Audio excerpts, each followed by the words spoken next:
మార్చే దేవుడుగా ఉంటున్నాడు. మార్చే దేవుడుగా ఉంటున్నాడు.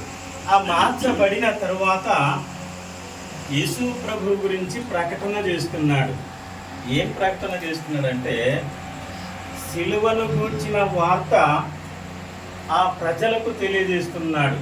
యెరూషలేము వీధుల్లో యూదా జనాంగానికి, హెబ్రీయులకు ఆయా ప్రాంతాలు తిరిగి, ఆయా నగరాలు తిరిగి, గ్రామాలు తిరిగి అక్కడ యేసు ప్రభువును గూర్చిన సువార్తను ప్రకటిస్తున్నారు. గారు ఆ దేవుని నమ్మక ముందు, దేవుని అనుసరించ ముందు, యేసు ప్రభువుని అనుసరించక ముందు ఆ స్థితిలో ఉన్నప్పుడు ఆయనకి ఏది కొదవలేదు, ఏది తక్కువ లేదు, ఏది కూడా అన్నీ ఉన్నాయన్నమాట.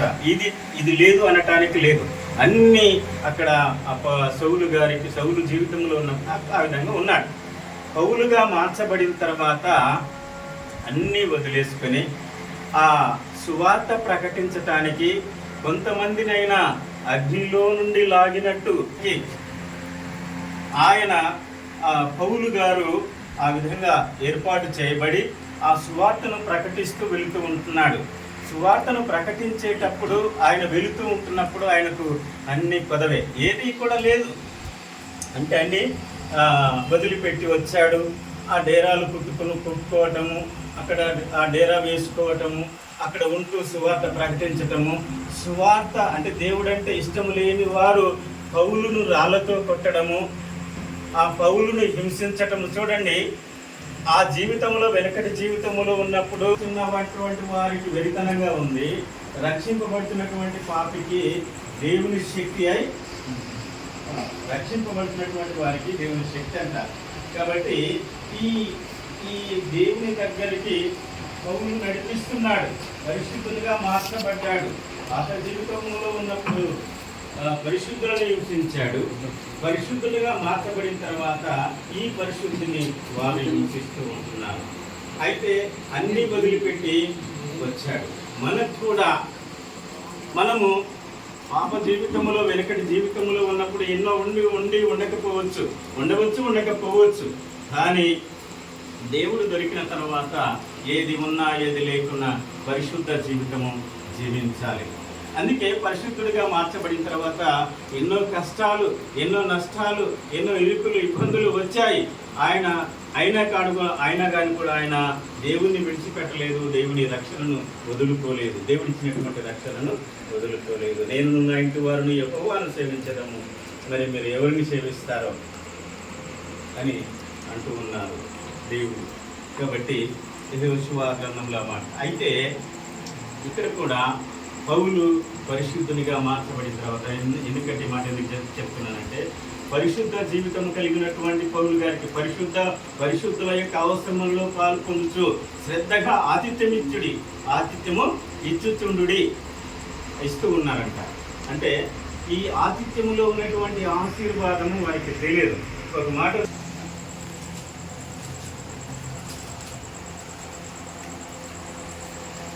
28వ అధ్యాయం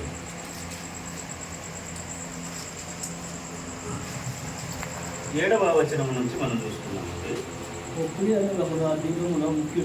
ముఖ్యుడు అతనికి ఆ ప్రాంతంలో భూములు ఉండేవి. అతడు మమ్ములను చేర్చుకొని 3 దినములు స్నేహభావముతో. ఎందుకంటే పౌలు అక్కడ సువార్త ప్రకటనలో హింసింపబడుతున్నాడు. అక్కడి నుంచి ఆ పడవలో ఆయన ఇక్కడికి తీసుకొని వచ్చారు. తీసుకొని వచ్చిన తర్వాత అక్కడ ఆ సముద్రంలో ఎన్నో బాధలు, కష్టాలు, నష్టాలు, ఆ ఓడ బ్రద్దలైపోయి ఆ విధంగా పడి అక్కడ బాధపడుతూ వస్తూ ఉన్నాడు. అలాంటి సమయంలో ఇక్కడ ఆ ద్వీపానికి చేరుకున్నారు. చేరుకున్న తర్వాత పొట్లి ఆ ద్వీపంలో ఒక ముఖ్యుడు, అంటే ఒక పెద్ద ఉన్నాడు. ఆయనకు భూములు ఉన్నాయి, ఆయనకు సమస్తము ఉన్నాయి.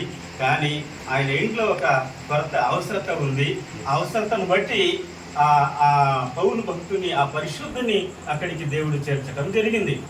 అప్పుడు ఆ పౌలు గారిని ఆయన చేర్చుకొని స్నేహభావముతో ఆతిథ్యం ఇచ్చాడంటే, ఎలాగిచ్చాడండి? స్నేహభావంతో ఆతిథ్యం ఇచ్చాడంట. సరే, ఇంకా కిందికి చదువుకుంటే ఆతిథ్యము అది జరిగిన తర్వాత అక్కడ వారి ఇంటిలో ఆయనకు ఒకరు అనారోగ్యంతో ఉన్నారు. ఒకరు అనారోగ్యంతో ఏ విధమైనటువంటి అనారోగ్యం అంటే చూసుకుందామండి. అప్పుడు పొక్కుల యొక్క తండ్రి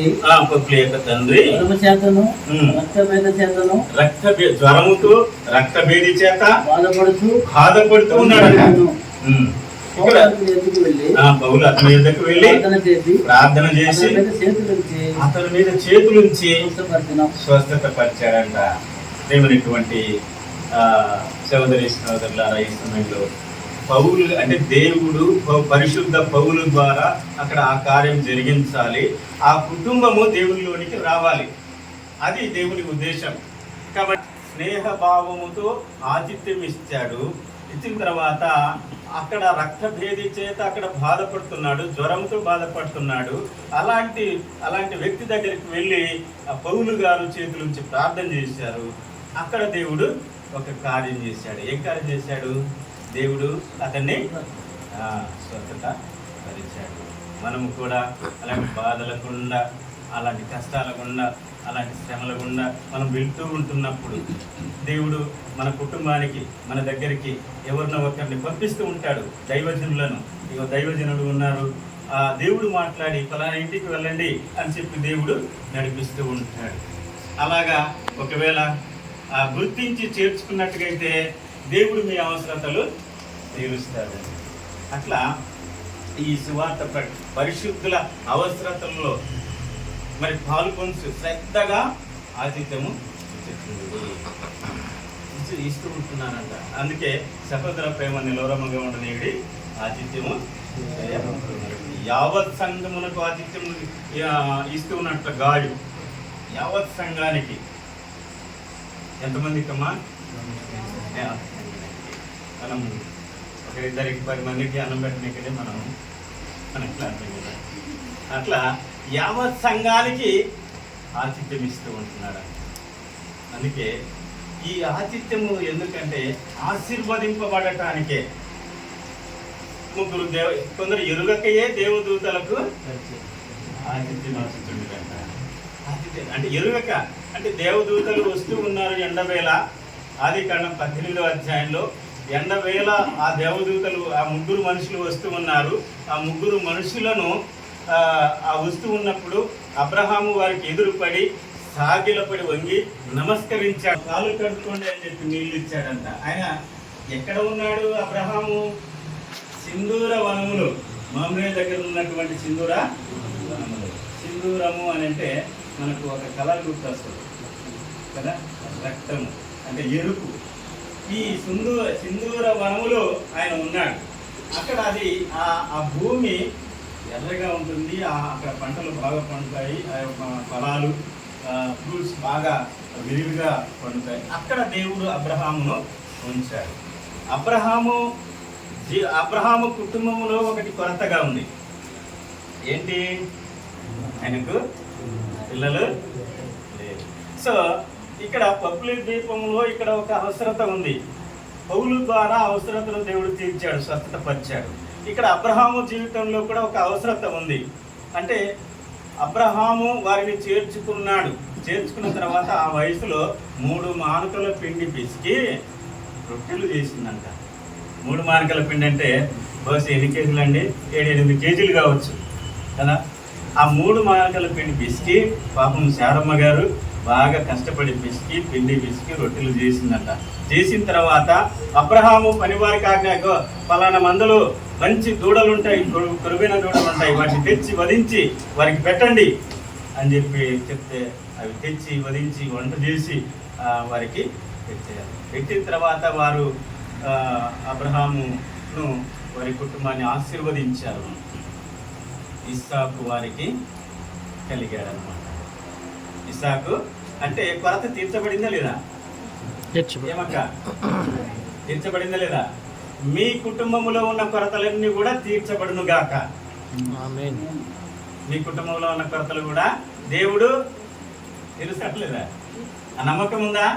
నమ్ముట నీ వలననైతే నమ్మువానికి నేను రక్షణ పొందుతానని నమ్మకం ఉంది కదా. నమ్మకం ఉందా లేదా? అంటే రక్షింపబడాలా, రక్షణ పొందాలా, మారు మనసు పొందాలా, విశ్వాస జీవితం కలిగి ఉండాలా. ఆ విధంగా ఉంటే కొరతలన్నీ దేవుడు తీరుస్తాడు. అందుకే అబ్రహాము కుటుంబాన్ని దేవుడు ఆశీర్వదించాడు. అబ్రహాము యొక్క కుమారుడు పేరేం పేరు? ఇస్సాకు. ఇస్సాకు భూమి మీద విత్తనం వేసిన వాడై నూరంతల ఫలం పొందాడంట. ఎంత గొప్ప ఆశీర్వాదం! అంటే మనము కూడా ఆ విధమైనటువంటి ఆశీర్వాదాన్ని పొందుకోవాలి. అంటే దేవుడు ఉన్న దాంట్లోనే కొరతలు ఉన్నాయి. అంటే సమృద్ధిగా దీవించే దేవుడు ఉన్న దాంట్లోనే. ఇప్పుడు ఒక స్త్రీ ఉంటున్నది, ఆమె కరువు కాలము, అప్పుడు పొలం ఏరుకోవటానికి వచ్చింది, పిడికడు పట్టెడు పిండి ఉంది, ఆమె రొట్టెలు చేసుకొని తిని ఆ పూట గడపాలని అనుకున్నది. అయితే ఆ ప్రవక్త వచ్చాడు, భక్తుడు వచ్చాడు, అమ్మ నాకు ఒక అప్పం తీసుకొని రా అన్నాడు, నీళ్లు తీసుకొని రా అన్నాడు. ఆ విధంగా చేశాడు. అయ్యా మాకు కొంచెం పట్టెడు పిండి ఉంది, ఏం లేదు అంటే కొంచెం దాంట్లోనే దేవుడు సమృద్ధిని ఇస్తాడు. కొంచెం దాంట్లోనే సమృద్ధిని ఇస్తాడు. మీరు బాధపడవలసిన అవసరం, అయ్యో మాకు ఇంకే ఉంది కదా అని బాధపడవద్దు. దేవుడు సమృద్ధి అయినటువంటి ఆశీర్వాదాన్ని దేవుడు ఇస్తాడు. అక్కడ ఇంకొక భక్తుడు వచ్చాడు, అప్పులు చేసి, ఆమె భర్త చనిపోయాడంట, పిల్లలు ఉన్నారు, అప్పులు తీర్చుకోవాలా, మరి నూనె కొంచెమే ఉంది, మరి ఏమి లేదు, ఇక ఇంట్లో కుండలు కూడా లేవు. ఆ భక్తుడు మీ ఇంట్లో ఏమున్నాయి అన్నాడంట. అయ్యా ఏమీ లేవు కుండలు అంటే ఏమి లేవు. సరే ఆ ఊర్లోపలికి వెళ్ళి ఎరువుగా కుండలు తెచ్చుకోమన్నాడు, పాత్రలు తెచ్చుకోమన్నాడు. ఆ పాత్రలు తెచ్చి ఇంట్లో పెట్టింది. ఇంట్లోకి వచ్చారు, తలుపు వేశారు, ప్రార్థన చేశారు. అంటే ఆ కుండలు నిండగా నూనె సమృద్ధిగా వదిలిందంట, అంటే నిండింది. అంటే సమృద్ధిగా దేవుడు ఆ కుటుంబాన్ని ఆశీర్వదించాడు. అందుకే ఆ విధంగా దేవుడు మన కుటుంబం యొక్క, దేవునికి మన కుటుంబం యొక్క అవసరతలు కూడా తెలుసు. మనం ఎట్లా ఉన్నాము, ఏ జీవితంలో ఉన్నాము కూడా దేవునికి తెలుసు. కాబట్టి దేవుడు మన కొరతలన్నింటినీ తీరుస్తాడు, ఆశీర్వదిస్తాడు కుటుంబాన్ని. కాబట్టి యెహోవా ఆశీర్వాదము, యెహోవా ఆశీర్వాదము. కాబట్టి ఆతిథ్యంలో ఉన్నటువంటి ఆశీర్వాదం చాలా గొప్పది. ఆతిథ్యంలో ఇప్పుడు ఇక్కడ ఈ ఆత్మకూరు మండలంలో మరి దైవజనుని ద్వారా, అన్నగారి ద్వారా మాకు ఎంతోమంది సంఘములు, విశ్వాసులు ఆతిథ్యం ఇచ్చారు. అంటే ఆహారం పెట్టారు. మేము సువార్త పనిలో ముందుకు కొనసాగుతూ ఉన్నాం. ఎన్ని అవరోధాలు, ఆటంకాలు, మరి ఎన్ని శ్రమలు ఎదురైనప్పటికీ దేవుడు మమ్మల్ని తప్పించి, మీ ప్రార్థనల ద్వారా, సంఘము యొక్క ప్రార్థనల ద్వారా మమ్మల్ని తప్పించి సువార్త పనిలో నడిపిస్తున్నాడు. అందుని బట్టి దేవునికి స్తోత్రాలు. కాబట్టి ప్రేమైనటువంటి సోదరులారా, ఈ సమయంలో మరి డబ్బు ఇచ్చినటువంటి మాట ఏంటంటే ఆతిథ్యంలో ఉన్న ఆశీర్వాదము. అందుకనే దేవుడు ఇప్పుడు అబ్రహాం దగ్గరికి 3 మనుషులను పంపించాడు కదా. దేవుడు ఎందుకు పంపించాడబ్బా అంటే, ఈ అబ్రహాముకు ఉన్నటువంటి కొరత తీర్చబడాలి, అవసరతలు తీర్చబడాలి, వారికి కుమారుడు కలగాలి. అక్కడి నుంచి లోతు దగ్గరికి వెళ్ళాలి. లోతు దగ్గరికి ఎందుకు వెళ్ళాలంటే, ఆ సొదొమ పట్టణంలో భయంకరమైనటువంటి పాపం పెరిగిపోతుంది. ఆ పట్టణమును నాశనం చేయాలని దేవుడు ఉద్దేశించాడు. ఆ పట్టణం మీదకి దేవుని యొక్క ఉగ్రత వస్తూ ఉంది. అలాంటి టైంలో ఆ 3 మనుషులు దేవదూతల్ని అంటే అక్కడికి వెళ్ళారు. వెళ్ళిన తర్వాత లోతు వారిని చేర్చుకున్నాడు. వారికి ఆతిథ్యం ఇచ్చాడు. లోతు యొక్క కుటుంబం ఏమైపోయింది? రక్షింపబడింది. లోతు యొక్క కుటుంబము ఆ ఉగ్రత నుంచి, ఆ భయంకరమైనటువంటి ఆ దేవుని యొక్క ఉగ్రత నుంచి తప్పించబడ్డారు. దేవుని దూతలు వారిని తీసుకొని బయటికి వచ్చేసారు. అందుకే పాపం లోతు గారి భార్య మాత్రం వెనక్కి చూసింది. ఆ మంటలను చూసి అయ్యో ఇంత అయిపోయిందే అని చెప్పి ఆమె ఏమైపోయింది? ఉప్పు స్తంభము అయిపోయింది. కాబట్టి మనము దేవునిలో ఒక అడుగు ముందుకేసిన తర్వాత మరలా వెనక్కి చూడకూడదు. వెనక్కి చూస్తే ఆశీర్వాదాలన్నీ పోతాయి. ఆ విధంగా దేవుడు ఆ పట్టణం కొరకు అబ్రహాము దేవుణ్ణి అడుగుతూ ఉంటున్నాడు, ప్రభువా 5 మంది ఉన్నా రక్షిస్తావా, 10 మంది ఉన్నా రక్షిస్తావా, 50 మంది ఉన్నా రక్షిస్తావా? ఈ విధంగా అడుక్కుంటూ వచ్చి చివరకు అబ్రహాం అడగటం మానేశాడు, దేవుడు వినటం కూడా మానేశాడు. ఆకాశం నుండి అగ్ని దిగొచ్చింది, పట్టణాన్ని మొత్తం బూడిద చేసేసి కాల్చిపడేసి, అంటే ఆ ఉగ్రత ఆ పట్టణానికి వచ్చింది. ఆ లోతు కుటుంబాన్ని దేవుడు రక్షించాడు.